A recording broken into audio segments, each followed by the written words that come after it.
Hello everyone, welcome to this video. तो इस video में हम पढ़ेंगे फ्रेजल वर्ब। तो आज का हमारा फ्रेजल वर्ब होगा मिस विथ मतलब उलझा देना। MESS miss with WITH miss with मतलब क्या होता है? उलझा देना। ओके, मिस विथ मतलब उलझा देना, किसी को धोखा देना, टू डिसीव या कंफ्यूज कर लीजिए, सही लगेगा आपको। Confuse someone. Okay, confuse someone. Miss with miss. जब मिस को मैंने क्या बताया था? मिस मिस मिस को हम ऐसे क्या याद करेंगे? मिस्टर, आप उनके साथ सिर्फ थे। वो आपको अपनी बातों में क्या किए थे? उलझाए हुए थे, आपका काम नहीं किए थे। सिर्फ डब्लू बोल के विथ करके आपको उलझाए हुए थे। मिस ने आपको सिर्फ डब्लू करके विथ के साथ उलझाए हुए थे और आपका काम करने नहीं दे रहे थे। तो मिस विथ मतलब क्या हो जाएगा? उलझा देना। नेक्स्ट वर्ड हमारा हो जाएगा move in. MOVE move in. Move in मतलब क्या होता है? नए घर में प्रवेश करना। ओके, तो हम लोग बोलते भी हैं यहाँ, मतलब ये जनरल वर्ड है भी आपका। मूव इन मतलब प्रवेश कर जाओ। मूव इन मतलब क्या हो जाता है? नए घर में प्रवेश करना। तीसरा वर्ड हमारा हो जाएगा मूव ऑन।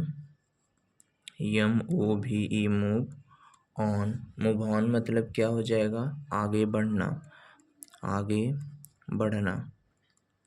ओके, आगे बढ़ना। तो मूव ऑन मतलब क्या होता है? आगे बढ़ना। तो ये मूव ऑन किसी ने जब, जैसे हम कोई पुरानी बात होती है ना, उसको जब हम भूल के, जब उससे लोग बोलते हैं बेटा आगे बढ़ो। जैसे आपका एग्ज़ाम हुआ और आप इस एग्ज़ाम में फ़ेल हो गए, तो आपका नंबर कम आया, मार्क्स कम आया, तो लोग बोलते हैं कि बेटा इसको छोड़ो, आगे बढ़ो, दूसरा एग्ज़ाम जो है उस पर फोकस करो, अभी तो जो होना था तो हो गया, तो इस एग्ज़ाम को मूव ऑन करो। तो मूव ऑन मतलब आगे बढ़ो। तो मूव ऑन। मुंह को अब ऑन रखो, मुंह को अब खुला रखो और आगे बढ़ो। तो मूव को हम याद करेंगे मुंह से। मुंह को ऑन रखो, खुला रखो और आगे बढ़ो। तो मूव ऑन मतलब क्या हो जाएगा? आगे बढ़ना। नेक्स्ट वर्ड हमारा है move out. MOVE move OUT out. Move out मतलब रहने का स्थान छोड़ देना, रहने का स्थान छोड़ देना। Okay, move out. मूव मतलब क्या होता है?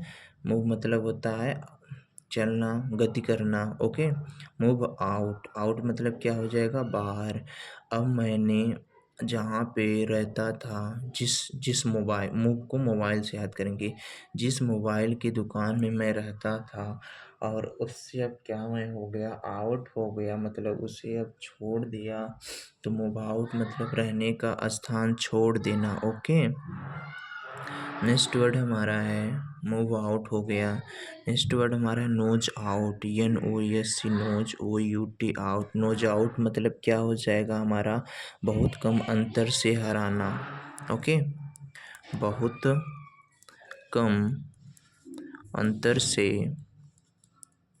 हराना या सावधानी से निकल जाना, सावधानी से निकलना। ओके, नोज आउट मतलब बहुत कम अंतर से हराना या सावधानी से निकलना।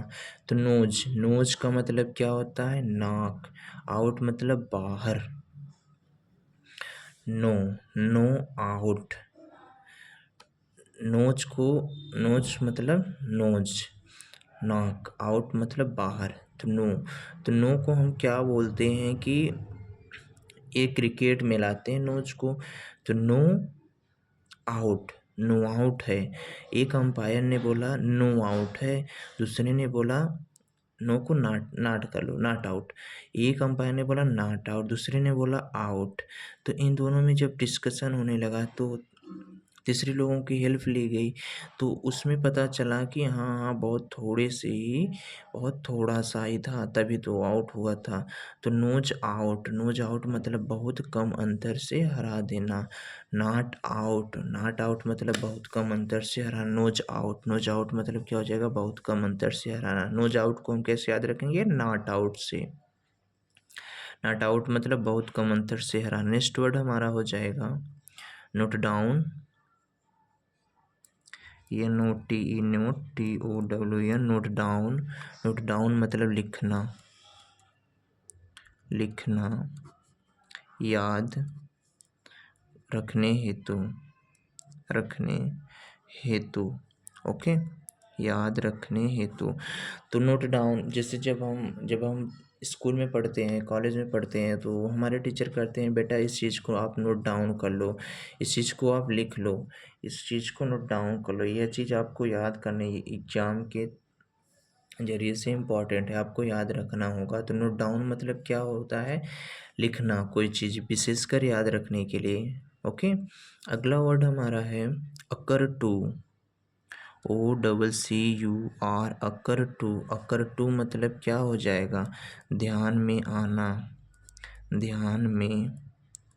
आना। Okay, to come to mind, okay, come to mind, occur to. तो जब टीचर से स्टूडेंट अकड़ने लगता है ना, जब टीचर से क्या होता है? स्टूडेंट अकड़ने लगता है, तो टीचर बोलता है अकड़ ले तू अकड़ ले, लेकिन मैं तुझे एग्जाम में फेल कर दूंगा, इस बात का ध्यान रखना। अकड़ ले तो तुझे मैं एग्जाम में फेल कर दूंगा, इस बात का ध्यान रख लेना। तो अकर अकर टू मतलब क्या हो जाएगा? ध्यान में आना। तो उस बच्चे को ध्यान में आया, नहीं मैं तो फेल हो जाऊंगा, तो तब वो करना क्या कर दिया? छोड़ दिया। तो अकर टू मतलब क्या हो जाएगा? ध्यान में आना। ओके, नेक्स्ट वर्ड हमारा है part from. PAT, part from मतलब क्या हो जाता है? अलग हो जाना, छोड़ देना। ओके, व्यक्ति को to separate from someone, SEPARAT, to separate from someone, SOMEONE। ये जो सेपरेट है ना, SEPARAT, ये जो है ना, आप जो कॉम्पिटिटिव एग्जाम होते हैं ना, उसमें आपका ये आता है शुद्ध वर्ड नहीं लिखने के लिए। सेपरेट कैसे लिखे? करेक्ट और इनकरेक्ट में आता है ये सेपरेट वर्ड। तो इसकी स्पेलिंग होती है SEPARAT, सेपरेट मतलब अलग। तो देखिए पार्ट फ्रॉम मतलब छोड़ देना। जो हमारे पार्ट मतलब जैसे जो हमारे हिस्सा थे। ओके, जैसे जो हमारे हिस्सा थे, माता पिता भाई बहन और आपके यार दोस्त, जो भी सारे हिस्से थे, तो आप जब कहीं दूर जाने लगते हो तो आप उनको क्या कर देते हो? छोड़ देते हो। तो फ्रॉम मतलब से। तो जब आप उनसे दूर जाने लगते हो तो उनके पार्ट से आप दूर हो जाते हो। तो पार्ट मतलब उन हिस्सों से आप दूर हो जाते हो। तो पार्ट फ्रॉम मतलब क्या हो जाते हो? छोड़ देना किसी व्यक्ति को। ओके, नेक्स्ट वर्ड है हमारा part with.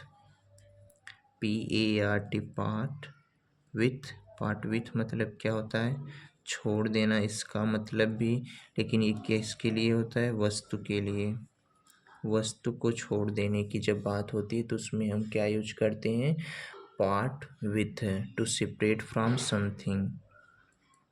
To SAPART, separate from, from, SOMETHING, to separate from something. तो पार्ट विथ, जो हमारे हिस्से थे। ओके, जो हमारा हिस्सा का खाना था, मैंने उसे क्या कर दिया? अपने साथ नहीं लाया, तो डब्लू को मैंने दे दिया। तो मैंने डब्लू को दे दिया कि आई के साथ तुम दोनों मेरा खाना खा लेना। तो ओके, जो मेरा पार्ट मतलब हिस्सा मैंने बताया। तो तो जो भी मेरे हिस्से का खाना था तो मैंने उसे छोड़ दिया और डब्लू को बोला, डब्लू और आई तुम दोनों मिलकर मेरा खाना खा लेना। तो पार्ट विथ मतलब क्या होता है, छोड़ देना। और नेक्स्ट वर्ड हमारा होता है पास अवे। पास अवे मतलब मर जाना। PASS pass AWAY pass away मतलब क्या हो जाता है, मर जाना। मर जाना, to die. Okay, to die. तो पास अवे ये आपका जनरल भाषा होता है। जैसे जब कोई मर जाता है ना तो लोग बोलते हैं कि वो पास अवे हो गया। पास, अब वो पास से दूर हो गया। अब जो पास था ना अब वो क्या हो गया, दूर हो गया, मतलब वह मर गया। पास अवे मतलब मर जाना, टू डाई। तो एक बार हम नीचे से रिकॉल करते हुए चलते हैं। तो 10th नंबर हमने क्या पढ़ा था, पास अवे मतलब मर जाना। 9th नंबर हमने पढ़ा था पार्ट विथ मतलब छोड़ देना। 8th नंबर हमने पढ़ा था पार्ट फ्रॉम मतलब छोड़ देना किसी व्यक्ति को। 7th वर्ड हमने पढ़ा था अकर टू मतलब ध्यान में आना। 6 वर्ड हमने पढ़ा था नोट डाउन मतलब याद रखने हेतु। 5 वर्ड हमने पढ़ा था नोज डाउन का मतलब होता है बहुत कम अंतर से हराना। 4th वर्ड हमने पढ़ा था मूव आउट मतलब रहने का स्थान छोड़ देना। तीसरा वर्ड हमने पढ़ा था मूव ऑन मतलब आगे बढ़ना। सेकेंड वर्ड हमने पढ़ा था मूव इन मतलब नए घर में प्रवेश करना। फर्स्ट वर्ड हमने पढ़ा था मिस विथ मतलब उलझा देना। अब एक बार हम ऊपर से नीचे की तरफ रिकॉल करेंगे। फर्स्ट वर्ड हमने पढ़ा था मिस विथ मतलब मैंने क्या पढ़ा था, उलझा देना। सेकेंड वन हमने पढ़ा था मूव इन की मीनिंग क्या होती है, नए घर में प्रवेश करना। थर्ड वर्ड हमने क्या पढ़ा था, मूव ऑन मतलब की मीनिंग क्या होती है, आगे बढ़ना। फोर्थ वर्ड हमने क्या पढ़ा था, मूव आउट मतलब की मीनिंग होती है रहने का स्थान छोड़ देना। फिफ्थ वर्ड हमने क्या पढ़ा था, नोज आउट मतलब क्या होता है, बहुत कम अंतर से हराना। सिक्स वर्ड हमने क्या पढ़ा था, नोट डाउन मतलब की मीनिंग होती है टू राइट लिखना। सेवन्थ वर्ड हमने क्या पढ़ा था, अकर टू मीन्स होता है माइंड में आना, कम्स टू माइंड। एट वर्ड हमने क्या पढ़ा था, पार्ट फ्रॉम मतलब छोड़ देना, अलग हो जाना किसी व्यक्ति के लिए। जब व्यक्ति की बात होती है तो उसके साथ हम पार्ट फ्रॉम लिखते हैं, और जब किसी वस्तु की बात होती, किसी वस्तु से अलग होने की बात होती तो उसके साथ हम पार्ट विथ लिखते हैं। और 10th वर्ड हमारा हो जाएगा पाशवे मीन्स मर जाना। Okay, thank you.